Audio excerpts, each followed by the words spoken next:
የኢትዮጵያ ታሪክ ካልተዘመረለት ኢያሱ እስከተዘመረለት ኢህአዴግ።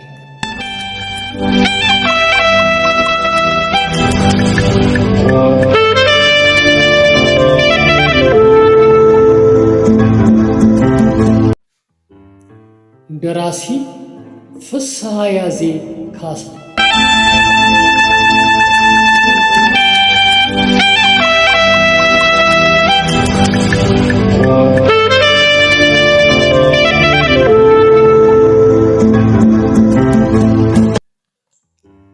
የታሪክ ዓለም ዩቲዩብ ቻናል ላይ ተዘጋጅቶ የቀረበ የታሪክ መጽሐፍ ትረካ።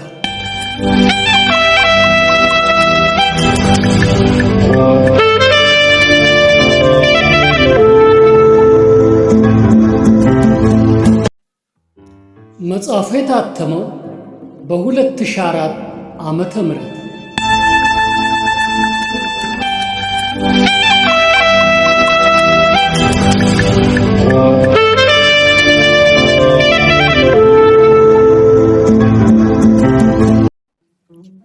የተከበራችሁና የተወደዳችሁ የቻናላችን አባላትና የትረካችን ተከታታዮች የኢትዮጵያ ታሪክ ካልተዘመረለት ኢያሱ እስከተዘመረለት ኢህአዴግ ክፍል 22 አብዮቱ ሲያብጥ በሚል ርዕስ ካለፈው የቀጠለው ትረካ አሁን ይቀርብላችኋል።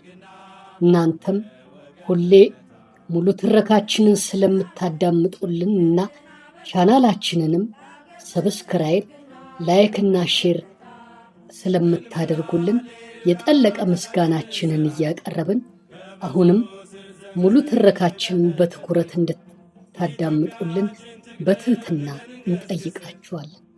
ሰብስክራይብ ያላደረጋችሁ ካላችሁ የደወሏን ምልክት እየተጫናችሁ ቻናላችንን ሰብስክራይብ እንድታደርጉልን፣ ላይክም እንድታደርጉልን፣ ሼር እያደረጋችሁም ለሌሎች እንድታዳርሱልን፣ በኮሜንት ቦታ ላይም ሐሳብ አስተያየታችሁን እንድትጽፉልን በትህትና እየጠየቅን አሁን ወደ ሙሉ ትረካው እናመራለን።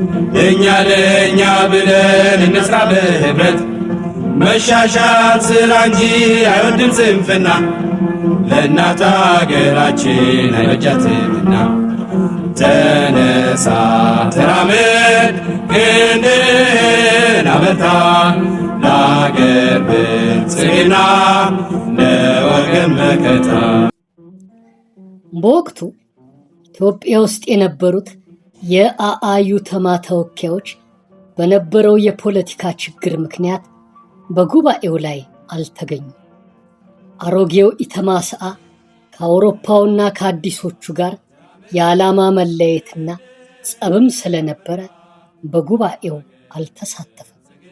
በመሆኑም ከላይ የተጠቀሱት ሦስቱ ማኅበራት ለዓለም አቀፉ የአመፅ እንቅስቃሴ ቅርንጫፍ ማኅበራት መሆናቸው ጸና። በበርሊኑ ጉባኤ የአልጄሪያ ቡድን ተወካይ ሆኖ የቀረቡት 8ቱ ስደተኞቹ ሲሆኑ በሌባነን የኢትዮጵያ ተማሪዎች ማኅበር ተወካይ ተብሎ የቀረቡት ደግሞ በመካከለኛው ምስራቅ በስደት የነበሩ 30 ተማሪዎች ናቸው። ኢሴአአጥቅ ተብለው የተወከሉትና የአባልነትና የምርጫ መብት የተሰጣቸው የሴቶች ቡድንም አዲሱ ኢተማስአ በአሜሪካን አገር ለማደራጀት ያሰበውን የሴቶች ማኅበር ለመመስረት ሲል የጣላቸው መሠረቶች ነበሩ።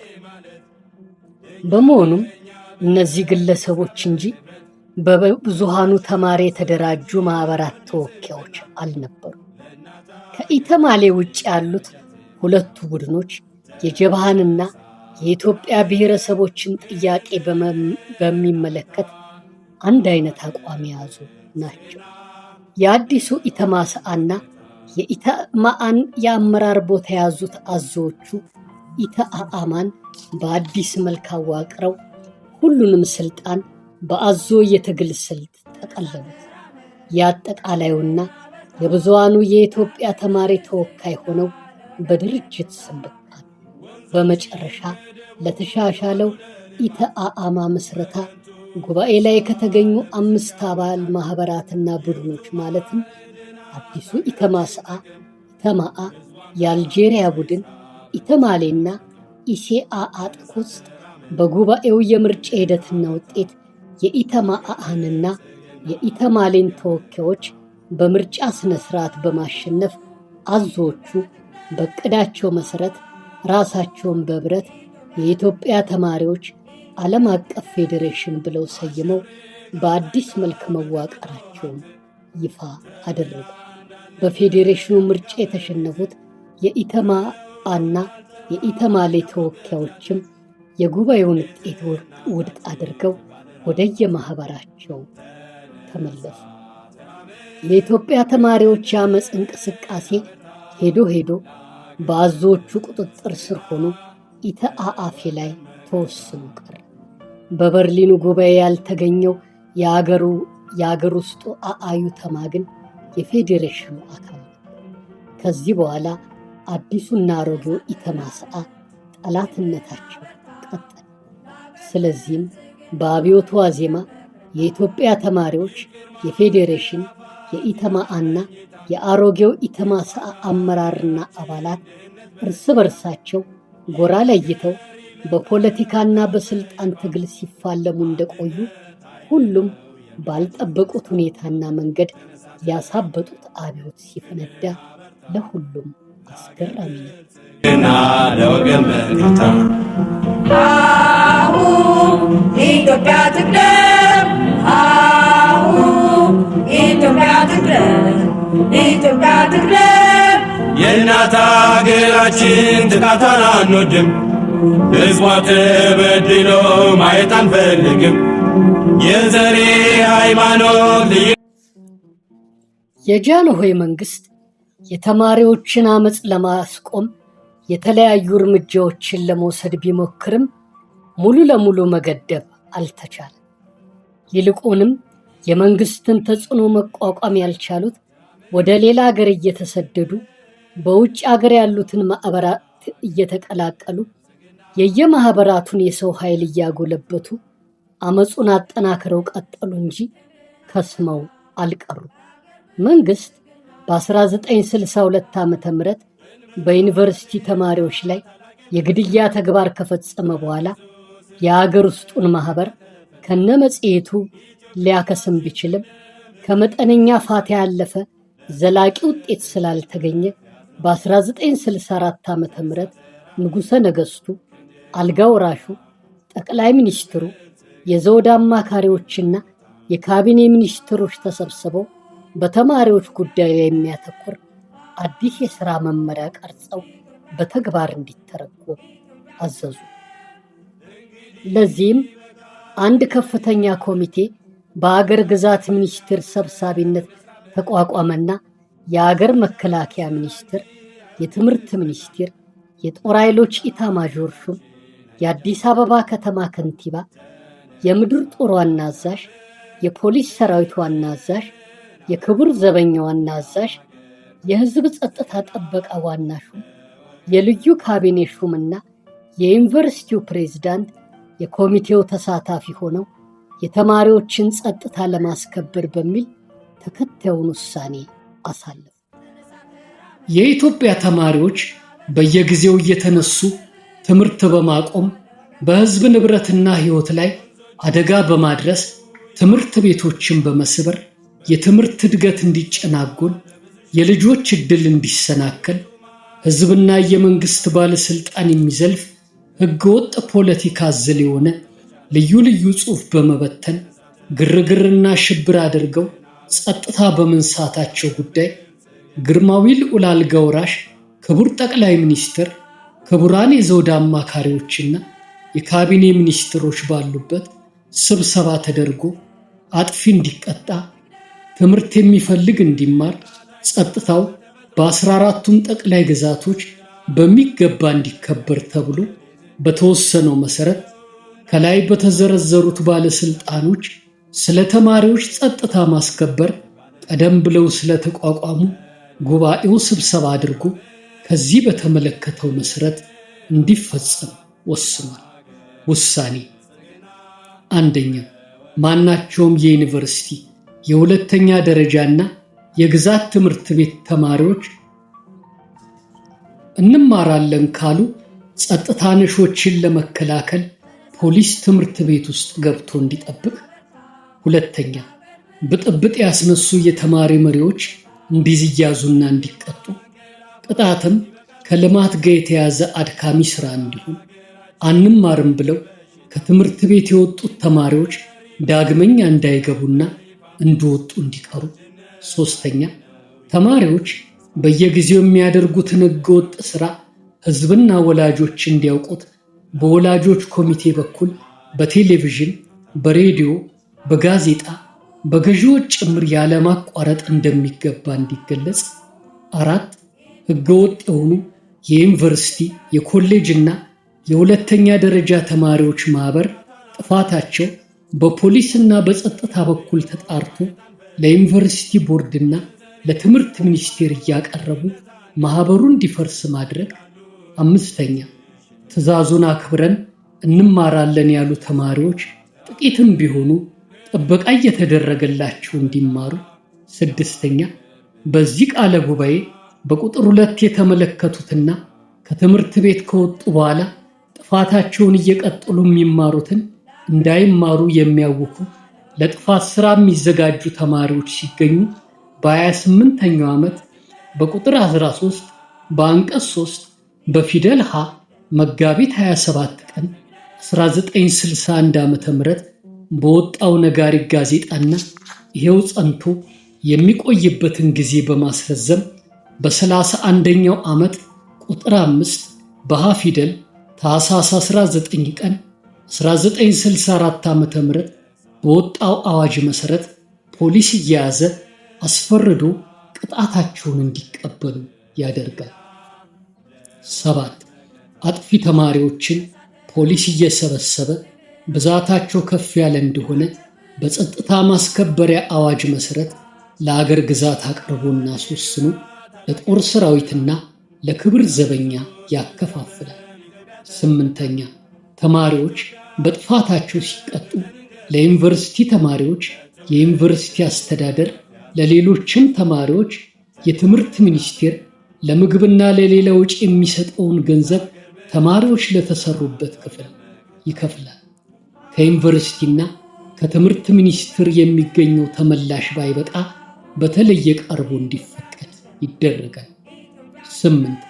እነዚህ ከላይ የተመለከቱት ውሳኔዎች በ14ቱም ጠቅላይ ግዛቶች አውራጃዎችና ወረዳዎች እንዲሰሩባቸው ስለተወሰነ ክቡራን ጠቅላይ ገዢዎችና የጠቅላይ ግዛት እንደራሴዎች፣ የጠቅላይ ግዛት ፖሊስና ዋና አዛዦች፣ የክብር ዘበኛና የብሔራዊ ጦር አዛዦች፣ የጠቅላይ ግዛቱ የትምህርት ሥራ መሪ፣ የአውራጃና የወረዳ ትምህርት ቤቶች ሥራ መሪዎች በአገረ ገዢዎች ኃላፊነት እየተሰበሰቡ በህብረት ፕላን በትዕዛዝ እያወጡ የአፈጻጸሙን ውጤት በየጊዜው እንዲሰጡ ማድረግ ነው።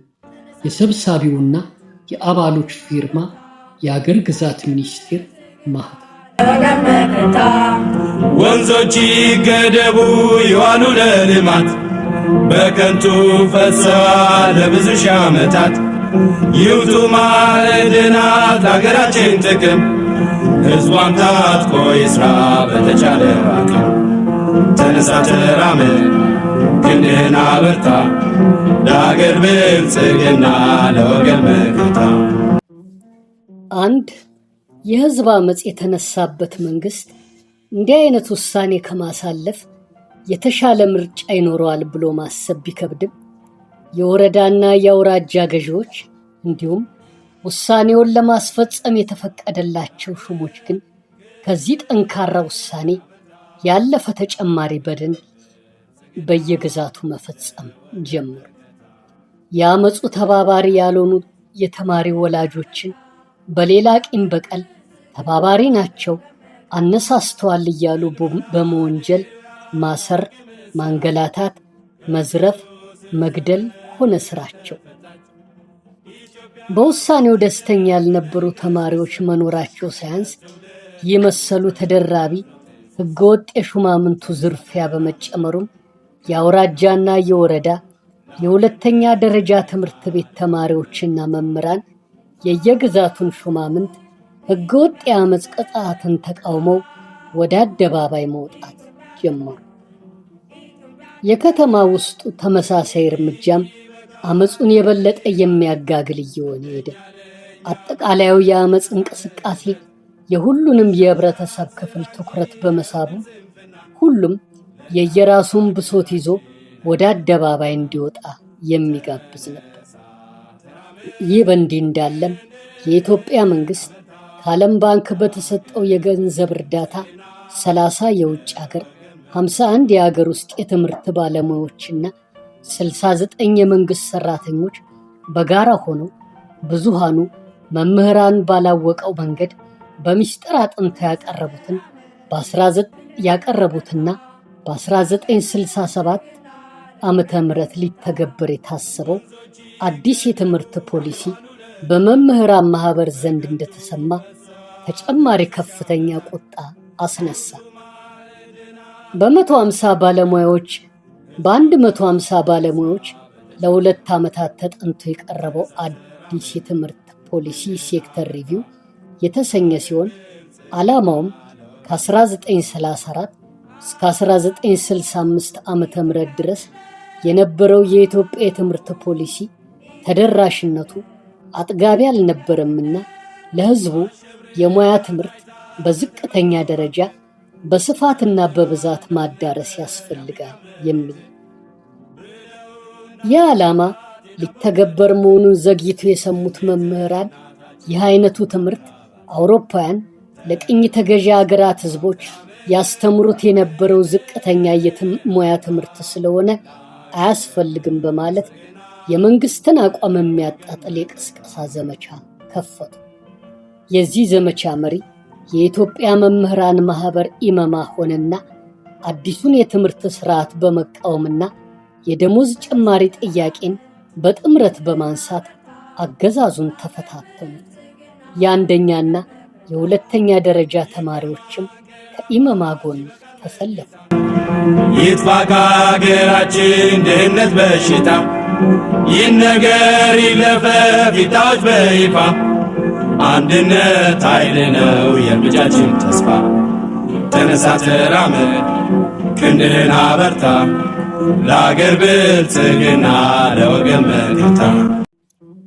በ1941 ዓመተ ምህረት የተመሰረተው የኢትዮጵያ መምህራን ማህበር ህብረት የመጀመሪያው የሙያ ማህበር የነበረና በ1958 ዓመተ ምህረት በመንግስት ዘንድ በይፋ ታውቆ የኢትዮጵያ መምህራን ማህበር ኢመማ የሚል ስያሜ ይዞ የቀጠለ ማህበር። ኢመማ በብሔራዊ ደረጃ ከተደራጀ በኋላም እስከ 1964 ዓመተ ምህረት ድረስ የአባላቱን ቁጥርና የገንዘብ አቅሙን እያዳበረ ሄዶ በ14ቱም ጠቅላይ ግዛቶች ቅርንጫፍ ማህበራት ያሉት ግዙፍ ድርጅት ሆኖ ነበር። የመምህራን የመረዳጃ ድርጅት እስከ መመስረትም ደርሷል። የአገሪቱን የፖለቲካ ጉዳይም በየዓመቱ በሚያካሂዱት ጉባኤ ላይ እያነሱ ሲወያዩበት ቆይተዋል። ኢመማ በመስከረም ወር 1966 ዓመተ ምህረት በአርባ ምንጭ ከተማ ባካሄደው በ8ኛው ዓመታዊ መደበኛ ጉባኤ ላይ የሴክተር ሪቪውን ጉዳይ በመቃወምና የደሞዝ ጭማሪን በማመላከት ተወያይቶ ያሳለፉት ውሳኔ አንደኛ የእያንዳንዱ መምህር ደሞዝ 10 በመቶ እንዲያድግ፣ ሁለተኛ መምህራን ከስራቸው በጡረታ እስኪገለሉ ድረስ በደሞዛቸው እድገት የጣራ ወሰን እንዳይደረግ፣ ሶስተኛ በደሞዝ ጭማሪ ጉዳይ ለቀረበው ጥያቄ መንግስት እስከ ህዳር 30 ቀን 1966 ዓመተ ምህረት ድረስ ተገቢውን የስምምነት መልስ እንዲሰጥ የሚል ጠንካራ ጥያቄ ሲያቀርቡና ሲያሳስቡ፣ የትምህርት ስርዓቱን በሚመለከት ደግሞ አንደኛ የስርዓተ ትምህርቱ ብሔራዊ ፍልስፍናው በቅድሚያ ሳይገለጽ፣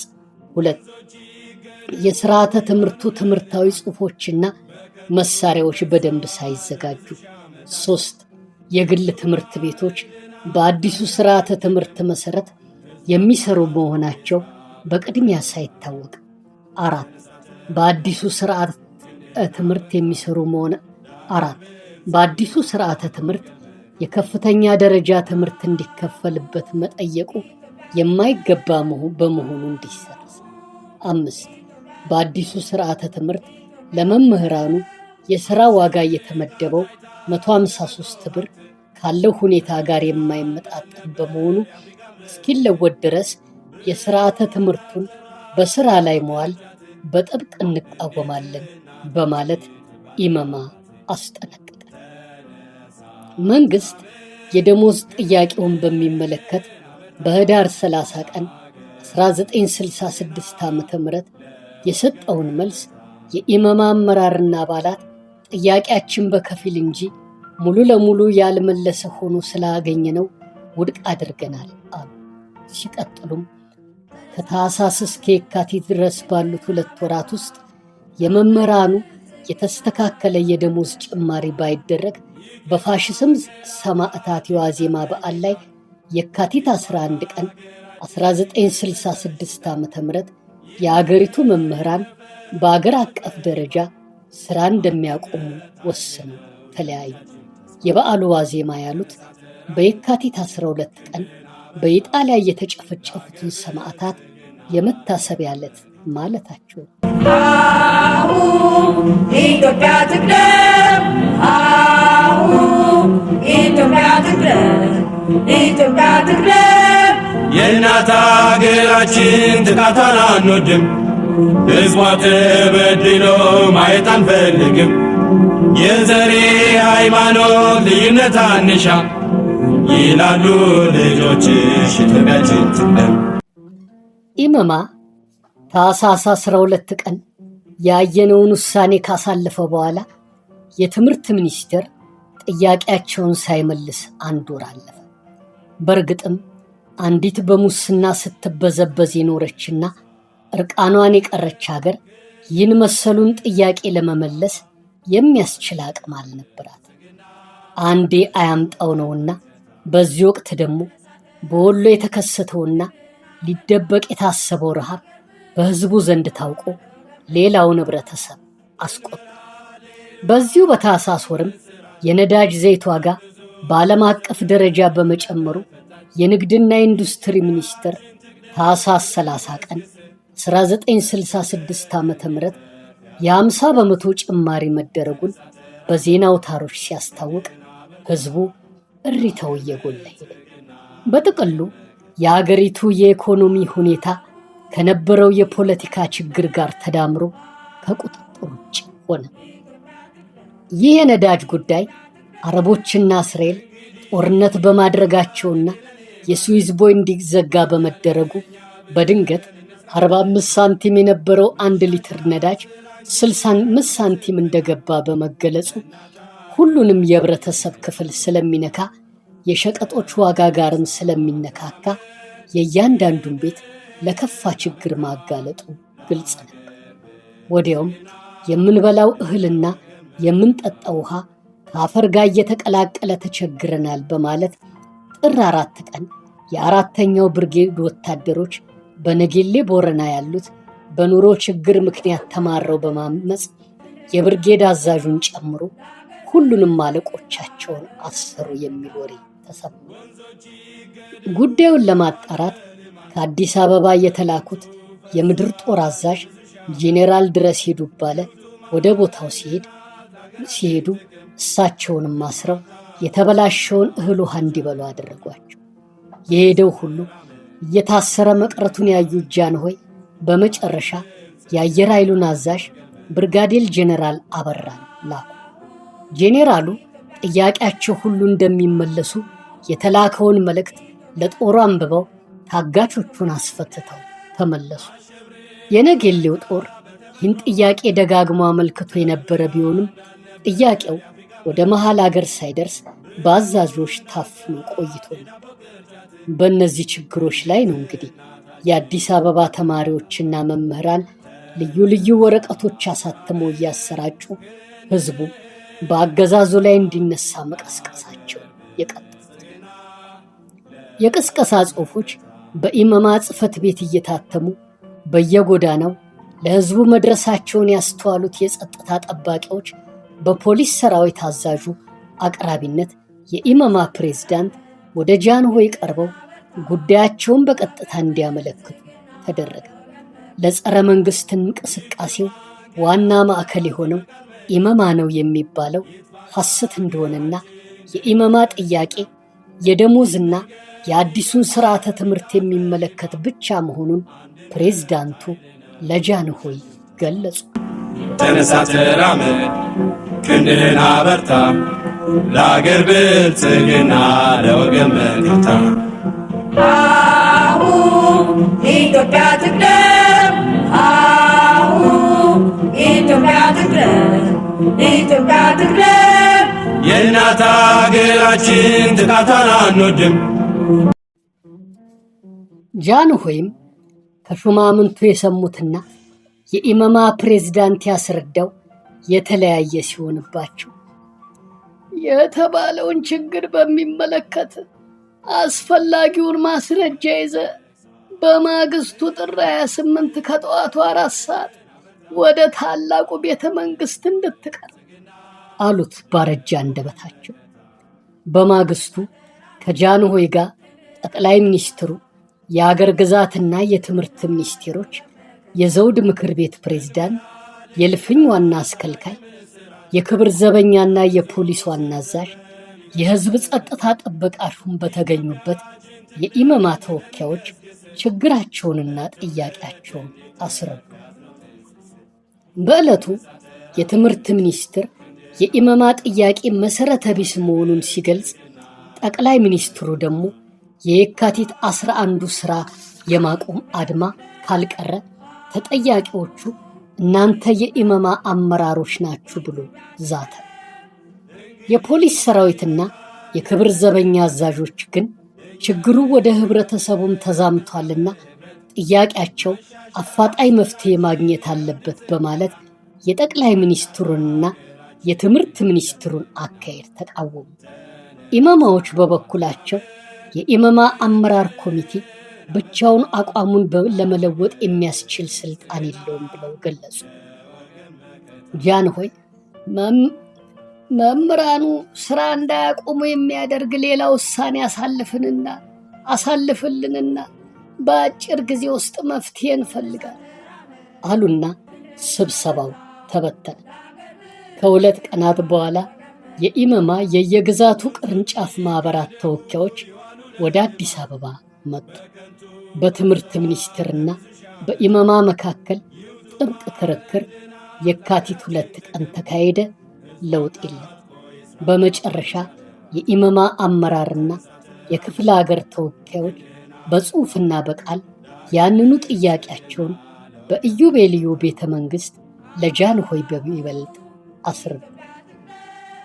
ጃንሆይም ይህ በንባብ ያቀረባችሁት ነገር እውነት ከሆነማ ከሚኒስትሮች ጋር በአንድነት ምከሩበትና ውጤቱን እንድናውቀው ይሁን የሚል ትእዛዝ ሰጥተው ሽማግሌው ንጉሠ ነገሥት በማግስቱ ለአንድ ሳምንት ጉብኝት ወደ ኤርትራ ሄዱ።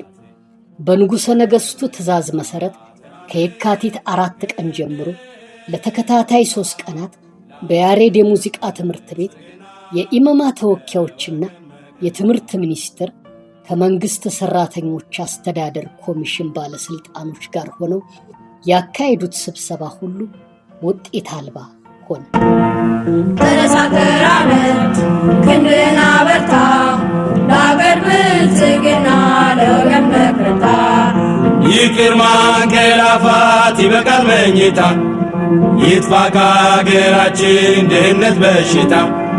ይህ ነገር ይለፈፍ ይታወጅ በይፋ፣ አንድነት ኃይል ነው የልጃችን ተስፋ። የባለስልጣናቱ ትኩረት በጥያቄዎችና በሚቀርቡ የመፍትሄ ሐሳቦች ላይ ሳይሆን የየካቲት 11ን አድማ በተጽዕኖ ማስቀረቱ ላይ ያተኮረ ነበር። የኢመማ ተወካዮች የባለስልጣናቱ ተጽዕኖ ተቋቁመው ሲሟገቱ ሙግቱን ይከታተሉ የነበሩ የአዲስ አበባ ተማሪዎች በሚበትኑት ጽሑፍ የኢመማ አካሄድ ትክክል መሆኑን እየገለጹ ህዝቡን ይቀሰቅሱ ነበር። ከዚህም ባለፈ የመንግስትን የተደበቁ ገመናዎች ማጋለጥ ተጨማሪ ስራ አድርገው ያዙት። የካቲት 5 ቀን የደብረ ዘይት የአየር ኃይል አባሎች በአመፅ አዛዥ መኮንኖችን በቁጥጥር ስር ውለው የራሳቸውን የኑሮ ችግር ሲገልጹ ለመንግስት ሌላ ተጽዕኖ ሲሆን፣ ለኢመማ ግን ጥሩ ዕድል ሆኖ ተገኘ። የካቲት 7 ቀን የአዲስ አበባ ተማሪዎች ከኢመማ ጎን በመሰለፍ በጎዳናው ላይ በሚዘዋወሩ የመንግስት መኪኖች ላይ የድንጋይ ናዳ አወረዱ። ኢመማ የበለጠ የልብ ልብ ተሰማ። በዚህ ዕለት በአዲስ ዘመን ጋዜጣ ላይ የትምህርት ሚኒስቴር ተከታዩን ጽሑፍ አትሞ አወጣ። አዲሱን የትምህርት ስርዓት አጠቃላይ መንፈስ በሚገባ ያልተገነዘቡ አንዳንድ ሰዎች ይኖሩ ይሆናል። አያስገርም። ማንኛውም አዲስ ሐሳብ ለጊዜው ግራ የሚያጋባ መሆኑ የታወቀ ነው። አዲሱ የትምህርት አጠቃላይ ጥናት መንፈስና ዓላማ ዛሬ ያልገባቸው አንዳንድ ሰዎች ቢኖሩ ነገ ከጸጸት ላይ ይወድቁ ይሆናል። ዋናው ቁም ነገር ግን ካለማወቅ ለኢትዮጵያ የትምህርት እርምጃ እንቅፋት ከመሆኑ መቆጠብ። በታሪክ ምዕራፍ ላይ ጥቁር ነጥብ ከጣሉ በኋላ መጸጸት ውጤት አያስገኝም። ትምህርትን ለማዳረስ የወጣውን እጅግ የሚያጓጓ ዕቅድ ስራ ላይ ለመዋል እያንዳንዱ ኢትዮጵያዊ ከፍተኛ መስዋዕት እንዲያደርግ የሚጠበቅበት ጊዜ ነው። ረቡዕ የካቲት 7 ቀን 1966 ዓ.ም አዲስ ዘመን። ሐሙስ የካቲት 8 ቀን የትምህርት ሚኒስቴር ለኢመማ አመራር ኮሚቴ የመምህራን ደሞዝና የሥርዓተ ትምህርት ጥያቄዎችን በሚመለከት የሚወሰደው እርምጃ ከላይ ውሳኔ ሲሰጥበት በኢመማ በኩል ለመምህራን ይገለጻል የሚል ደብዳቤ ልኮ ጉዳዩን ዘጋ። ኢመማ የትምህርት ሚኒስትሩን ውሳኔ በመቃወም ለጠቅላይ ሚኒስትሩ አስረዳ። ጠቅላይ ሚኒስትሩም ጉዳዩ በትምህርት ሚኒስቴር በኩል መልስ ካላገኘ ለግርማዊ ጃንሆይ ቀርቦ ተጠንቶ 1 ወር ባልሞላ ጊዜ ውስጥ ውሳኔ ይሰጥበታል። ይህንንም ኢመማ ለሁሉም መምህራን ይግለጽ ሲል፣ የሥርዓተ ትምህርቱን ጉዳይ ደግሞ የትምህርት አጠቃላይ ጥናቱ እንደ ፕላን የሚቆጠር ስለሆነ በየጊዜው አስፈላጊ ማሻሻያ እየተደረገለት በስራ ላይ ይውላል እንጂ አይቀርም የሚል መልስ ሰጥቶ ነበር። ድህነት በሽታ ይህን ነገር ይለፈፍ ይታወጅ በይፋ። አንድነት ኃይል ነው የእርምጃችን ተስፋ። ተነሳ ተራመድ ክንድህን አበርታ፣ ለአገር ብልጽግና ለወገን መከታ። አሁን ኢትዮጵያ ትቅደም፣ አሁን ኢትዮጵያ ትቅደም፣ ኢትዮጵያ ትቅደም። ከዚያም የኢመማ ተወካዮች በጥበቃ ኃይሎች ተከበው 24 ሰዓት የፈጀ ስብሰባ አድርገው ተገደው ያሳለፉት ውሳኔ የሥራ ማቆም አድማው ቀርቷል የሚል የነበረ ይሁን እንጂ ጎን ለጎን ግን ውሳኔው እንዳልቀረና ተገደን የተናገርነው ነው የሚል መልእክት በማስተላለፍና በኮድ መልእክቶች በመጠቀም የካቲት 11ን ቀጠሮ እውን አደረጉ። የመንግስት ባለስልጣኖች ውሳኔውን ያስቀሩት መስሏቸው ተረጋግተው ነበር። ዕለተ ማክሰኞ የካቲት 11 ቀን የኢመማ መላው አባላት የሥራ ማቆም አድማውን ተገበሩ። በዚያው ዕለት የአዲስ አበባ ታክሲ ሹፌሮች አገልግሎታቸውን አቆሙ። ከዚያች ዕለት ጀምሮ ምሁሩ፣ ነጋዴው፣ ሹፌሩ፣ ወታደሩ፣ ወዛደሩ ሁሉም የህብረተሰብ ክፍል ማለት ይቻላል ለተከታታይ ቀናት አገዛዙን እየተቃወመ ቀጠለ። ጃንሆይ የደሃ ልጆችን ያገላልና የትምህርት ፖሊሲ ወይም ሴክተር ሪቪው መታጠፍ አለበት የሚለውን የኢመማን ጥያቄ አመጹን ለመክታት ሲሉ አጠፉት። ቀጥለው የነዳጅ ዋጋ ጭማሪውን እንዲነሳ አስደረጉት። የደሞዝ ጭማሪውን እንደሚያጠሙት ግን ቃል ገቡ። ግን ለውጥ የለም። የነገሌውን ጦር ጥያቄ አዎንታዊ ምላሽ ሰጡ። ለውጥ የለም። ይልቁንም የንጉሱ እሽሽ ባይነት ዓላማው አመፁን ለማርገብ የተወሰደ እርምጃ አድርጎ ከማሰብ ይልቅ እንደ ፍርሃት እየተቆጠረ ቀጠለና ቀደም ሲል ከተማሪዎችና ከጀባ በስተቀር አንድም ፖለቲካዊ ጥያቄ ያላነሱትና ጥያቄያቸው ማህበራዊ ጉዳዮችን ማለትም የኑሮ ችግር እንዲቃለል፣ ደሞዝ እንዲጨመር፣ አስፈላጊ ቁሳቁሶች እንዲሟሉ ይጠይቁ የነበሩት ሁሉ በተለይ ጦር ሰራዊቱ ቀስ በቀስ ጥያቄያቸውን ፖለቲካዊ ወደ ማድረግ አመሩ። የካቲት 18 ቀን 1966 ዓ.ም በኤርትራ አስመራ የነበረው የሁለተኛው ክፍለ ጦር አባላት የኔጌሌ ቦረናው ጦር በቀደደው ፈር በመጓዝ ጠንከር ያለ ጥያቄ ይዘው ተነሱ።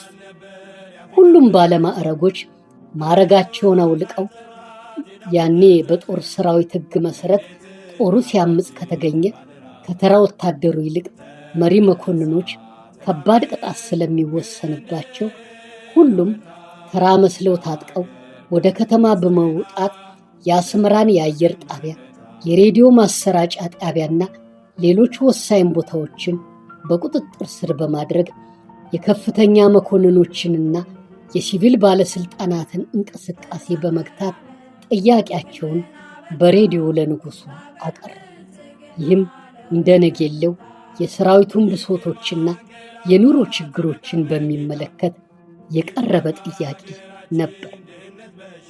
የጃንሆይ መንግስት አሁንም ለጦሩ ጥያቄ ፈጣን አዎንታዊ ምላሽ ሰጠ።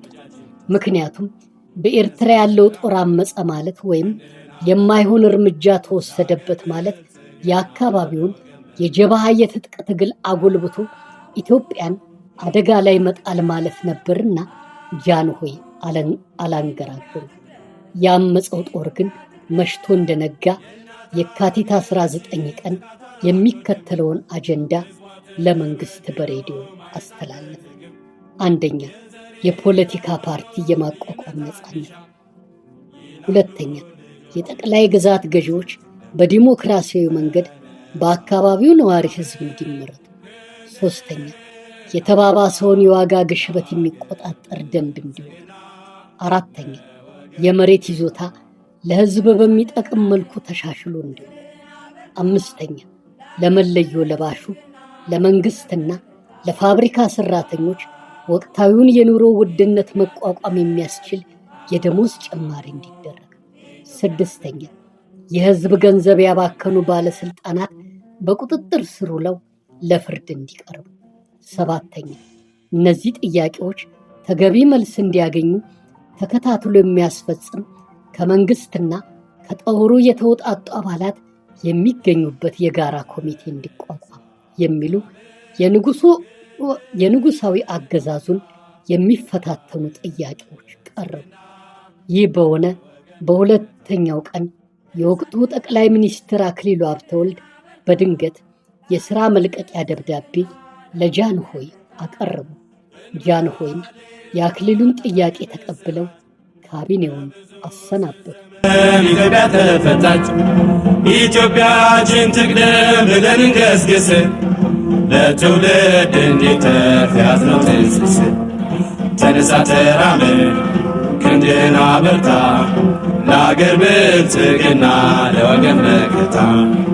አሁን ኢትዮጵያ ትቅደም፣ አሁን ኢትዮጵያ ትቅደም፣ ኢትዮጵያ ትቅደም። የሁለተኛ ክፍለ ጦር አባላት በመጀመሪያው ቀን 23 ያህል ጥያቄዎችን በሬዲዮ ለንጉሠ ነገሥቱ ሲገልጹ አንድም ፖለቲካዊ ጥያቄ አላቀረቡም ነበር። ከደሞዝ ጀምሮ እስከ ጡረታ ወዘተ የሚያትቱ ብቻ ነበር። ይህንንም እሺ ተብለው ሳለ በፍጥነት አገዛዙን የሚፈትን ከባድ ፖለቲካዊ ጥያቄ በማግስቱ ያስከተሉት ግን በጦሩ ብሶት ተከልለው የራሳቸውን ዙፋን የመንጠቅ ወይም የመተካት ዕቅድ የነበራቸው የንጉሱ የበታች ሹማምንት የሆኑ መሳፍንት ስለገፋፏቸው ነበር። በአንድ በኩል የግራ ክንፎች ሹማምንት ስር ነቀል ለውጥ የሚፈልጉ፣ በሌላ በኩል የቀኝ ክንፎች ጃንሆይን ከስልጣን አውርደው ሌላ ንጉሥ ለመተካት የሚያስቡት ናቸው። የጦሩ አመፅ ተጠናክሮ እንዲቀጥል ከፈለጉት መሳፍንት ውስጥ ዋናው አስተባባሪ ቀደም ሲል የኤርትራ ጠቅላይ እንደራሴ የነበሩት ልዑል ራስ አስራተ ካሳ ነበሩ። ምስክርነት 2001 ዓመተ ምህረት መጽሐፍ። የጦሩን ቅጽበታዊ ጥያቄ ለውጥና የጥያቄዎቹን ይዘትና ጥልቀት የመረመሩ ምሁራንም የመሳፍንቱ ግፊት እንደነበረበት ያምናሉ።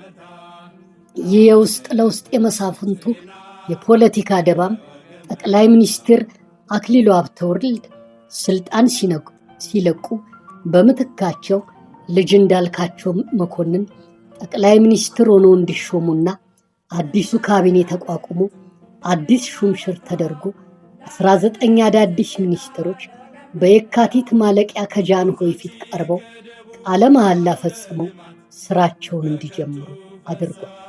ምንም እንኳ ጃንሆይ ከዚህ ሹምሽር በፊት ጄኔራል አብይ አበበን አዲስ ካቢኔ እንዲመሰረት አዘውት የነበረ ቢሆንም የጄኔራል አብይ ካቢኔ ገና ሳይመሰረት ተቃውሞ ስለገጠመው እንዲቀሩ ነው። በመሆኑም የልጅ እንዳልካቸው መኮንን ጠቅላይ ሚኒስትር ሆኖ መሾም በመሳፍንቱና በመኳንንቱ መካከል የነበረው የስልጣን ትግል መሳፍንቱ አሸንፎ በድል የተወጡበት ሆኖ ታየ። የቀድሞ ጠቅላይ ሚኒስትር አክሊሉ ሀብተወልድ ከመሳፍንት ወገን ያልሆኑና ከታችኛው መደብ የተገኙ ነበሩ። ሆኖም ልጅ እንዳልካቸው ከልዑል ራስ አስራተ ካሳ ጋር ሽርክ ነው የሚለው ጉዳይ መሳፍንቱን እረፍት ሊሰጣቸው አልቻለም። በሌላ በኩልም የነ ልዑል አስራተ ካሳ ተቀናቃኝ ሆነው በጦሩ ብሶት የራሳቸውን የስልጣን ጥም ለማርካት የሚሻኮቱት በአዲሱ ካቢኔ የግቢ ሚኒስትር ሆነው የተሾሙት የጃንሆይ የረጅም ጊዜ ታማኝ አገልጋይ ደጃዝማች ከበደ ተሰማ ነበሩ። ከመኳንንቱ ወገን ደጃዝማች ከበደ፣ ከመሳፍንት ወገን ልዑል ራስ አስራተ ካሳ ሆነው የስልጣን ገመድ ሲጓተቱ ፍጹም እምነት የጣሉባቸውንና ለረጅም ዓመታት ያገለገሏቸውን ያልበደሏቸውን የጃንሆይን ጉዳይ እርግፍ አድርገው ትተዋል። በዚህ መካከል የህዝቡ አመፅ ጋብ ሊል ቀርቶ ይብሱኑ ጉልቻ ቢቀያየር ወጥ አያጣፍጥም እየተባለ ተባብሶ ቀጥሏል። ድምፁ ተሰምቶ የማያውቀው የኢትዮጵያ ሰራተኞች ማህበር ኮንፌዴሬሽን ውጤታማ የተባለውን ለተከታታይ 4 ቀናት የቆየ አጠቃላይ የሥራ ማቆም አድማ አደረገ። ጥያቄያቸውም የሰራተኛና አሰሪ ህግ እንዲደነገግና በነፃነት የመደራጀት መብት እንዲከበር እንዲሁም ደሞዝ እንዲጨመር የሚል ነበር። ተራመድ ክንድህን አበርታ፣ ለአገር ብልጽግና ለወገን መከታ። ተነሳ ተራመድ ክንድህን አበርታ፣ ለአገር ብልጽግና ለወገን መከታ።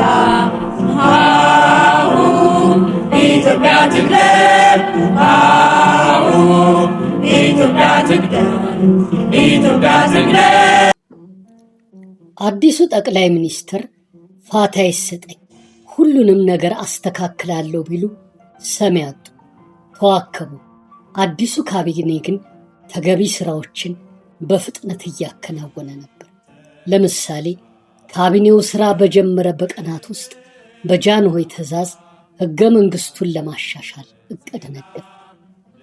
በመጋቢት ወር መጀመሪያ የመንግስቱ ሹማምንትን አላግባብ መበልጸግ አጣርቶ ለፍርድ የሚያቀርብ የምርመራ ኮሚሽን ተቋቋመ። ቀጥሎ የኢኮኖሚና ማህበራዊ ችግሮችን የሚያብራራና ወደ መፍትሄው የሚያደርሰውን መንገድ የሚያሳየውን የእንግሊዝ አገር ፖሊሲን የተከተለውን ዋይት ፔፐር ወይም ነጭ ሰነድ የተሰኘውን መመሪያ ይፋ አደረገ። ነገር ግን ጅብ ከሄደ ውሻ ጮኸ ተብሎ ተጮኸ። እነዚያን የመሳሰሉ ወሳኝ ተግባራት የሚያዩ ኢትዮጵያዊ አይኖች የሉ። ረፍዷል። በዚያም ላይ የካቢኔው ሹማምንት የዚያው አገዛዝ ባለስልጣን የነበሩ ስለሆኑ ከስራቸው ይልቅ የቀድሞ ታሪካቸው ነውና የሚታየው ስር ነቀል ለውጥ ለሚፈልግ ህዝብ ትኩረት ቢነፈጋቸው አይገርምም። ተቃውሞው ሄዶ ሚያዝያ 10 ቀን ከ100,000 በላይ የሚገመት ህዝብ የተሳተፈበት ግዙፍ ሰላማዊ ሰልፍ ተካሄደ። በዕለቱ የወጣው ህዝብ ከሁሉም አይነት የህብረተሰብ ክፍል የተውጣጣ ሲሆን የቤተ ክህነትና የቤተ መንግስት ቁርኝት እንዲቀር ከመጠየቅ ጀምሮ ባለስልጣናትን በየቢሮአቸው እየቆለፉ ለቀናት ታሽገው እንዲቆዩ እስከ ማድረግ የደረሰ ነበር። ይህን ህዝባዊ ማዕበል መግታት የማይሞከር ሆነ። ያልተነሳ ጥያቄ አለ ማለት አይቻልም። ባጭሩ ሁሉንም ጥያቄዎች መመለስ ማለት ንጉሳዊ አገዛዙ ያብቃ የሚል የማያሻማ ትርጉም ያለው መሆኑ ግልጽ ነበር። አዲሱ ካቢኔ ግራ ሲጋባ በሚያዝያ 22 ብሔራዊ የጸጥታ ኮሚሽን አቋቁሞ ሰላምና ኃይልን ያጣመረ የአመፅ መግቻ ዘዴን ተግባራዊ በማድረግ ሰራዊቱን ከካቢኔው ጎን ለማሰለፍ ሞከረ። ይህም ያስገኘው ውጤት የቀድሞ ካቢኔ ሚኒስትሮችንና ሌሎች ከፍተኛ የመንግስት ባለስልጣናትን፣ በሌላ አገላለጽ የልጅ እንዳልካቸውን ተቃዋሚዎች በኮሎኔል የዓለም ዘውድ ተሰማ አማካኝነት በኮሚቴው ውስጥ የመሪነት ስልጣን ተሰጥቶት ነበር። ኮሎኔል ዓለም ዘውድ ተሰማ በቁጥጥር ስር እንዲውሉ ማድረግን ነበር። ልጅ እንዳልካቸው በስተመጨረሻ ራሳቸውም ላይ ቀርላቸው በዙሪያቸው የነበሩ ተቃዋሚዎቻቸውን ሲያስለቅሙ የጃንሆይን ፈቃድ በመጠየቅ የነበረ ሲሆን ንጉሱም ይሁን ብያለሁ ባይ ነበሩ። ድና በርታ ለአገር ብልጽግና ለወገን መከታ ይቅር ማንቀላፋት ይበቃል መኝታ ይጥፋ ከአገራችን ድህነት በሽታ ይነገር ይለፈፍ ይታወጅ በይፋ አንድነት ኃይል ነው የእርምጃችን ተስፋ ተነሳተ። ከየካቲት ወር ጀምሮ እስከ ግንቦት ድረስ በነበረው ጊዜ የጦር ሰራዊቱ ጥያቄ በተለይም የደሞዝ ጭማሪው ተደርጎለት ጥያቄዎቹም ተመልሰውለት ነበርና ሲቪሉ ህብረተሰብ ወታደሩ የራሱን ጥቅም ብቻ አስከብሮ የህዝቡን ሮሮ አያገባኝም ያለ ከሃዲ ነው እየተባለ መወረፍ ጀመረ። የዚህ ትችት አሰራጮች ለውጥ ፈላጊ ነን ያሉ ምሁራን ናቸው። በዚህም መለዮ ለባሹን ላላሰበውና ላልፈለገው ስልጣን መንገድ ጠረጉለት። ከምሁራኑ ባለፈም ቀደም ሲል ያየናቸው የግራና የቀኝ የቀድሞ የጃንሆይ ታማኝ ሹማምንት ውሻ በቀደደው ጅብ ይገባልን መርህ አድርገው በወታደሩ አመፅ ሳቢያ ጃንሆይ ሲወርዱ ለመተካት አሰፍስፎና የየራሳቸውን ስልጣን የመያዝ እቅድ ከግብ ለማድረስ ሲሉ አመፁ እንዲቀጣጠል እንጂ እንዲረግብ የወሰዱት ይህ ነው የሚባል ቀና እርምጃ አልነበር። እውነታውን እያወቁትም ለጃንሆይ አይዞት፣ ህዝቡም ጦሩም ለእርሱ ያለው ታማኝነት ጽኑ ነው፣ የጠላው አንዳንድ ባለስልጣናትን ነው፣ እነዚያ ባለስልጣናት ከተሻሩ አመፁ ይቆማል እያሉ ይደልሏቸው ነበር። በተለይ የግቢ ሚኒስትሩ ደጃዝማች ከበደ ተሰማ ታማኝም ስለነበሩ ለዚህ መሰሉ የማዘናጋት ተግባር በብርቱ ጥረዋል። ምሁራኑም ሆነ መሳፍንቱ እንዲሁም መኳንንቱ በመለዮ ለባሹ ትግል ስልጣን ለመያዝ ሲያቅዱ ራሱ ጦሩ ስልጣኑን ቢይዘውስ ብለው ለማሰብ የሞከሩበት ሁኔታ የለም። ምናልባትም ያው ያደጉበትና ያረጁበት ራስን በዘር ሐረግ ከፍ አድርጎ የማየት አስተሳሰባቸው ወታደሩን እንዲንቁትና ስልጣን ለኔ ያልተፈቀደም አይገባኝም ብለው ያስባል ብለው ካላመኑ በቀር ይህንን መጠርጠር ነበረባቸው። ከዚህ አንጻር የነሱ መነሻ ብዙ ላይገርም ይችላል። ነገር ግን ለዘመናት የፖለቲካ ትግል ሲያደርጉና ስር ነቀል ለውጥ እያሉ ሲያቀነቅኑ የኖሩት የትኛው ርዕዮት ለኢትዮጵያ እንደሚሻላት ቀድሞ ሲገልጹ የቆዩት ምሁራንና ምሁር ነን ባዮች ስለ አብዮትም ብዙ ያነበቡት ሁሉ ያንን የመሰለ የህዝብ አመፅ ሲያስተውሉ ቢያንስ ተከታዩን ተግባር አውቀው አንዳችም ቅድመ ዝግጅት አለማድረጋቸው ያስገርማል። የዚያ ወቅት ምሁራንም ሆነ ስልጣን ፈላጊዎች ያንን አመፅ ሲያጋግሉ አንድ አይነት ግብ ነበራቸው። ጦሩ ንጉሱን በአመፅ ያወርዳል፣ ምክንያቱም ታጥቋልና። ከዚያ በኋላ ወታደር አገር መምራት ስለማይችል ጦሩ ወደ ክፍሉ ይመለሳል፣ እኛ ስልጣን እንጨብጣለን የሚል። ቢያንስ የጎረቤት ሀገሯን የግብፅን የቅርብ አብዮት ማሰብ አልፈልግም። እንደተባለውም ያንን አብዮተኛ የህዝብ ማዕበል የሚያስተባብር አንድም አካል አንድም የተደራጀ ቡድን ስላልነበር የግድ ህዝቡን የሚያስተባብር አካል አስፈለገ።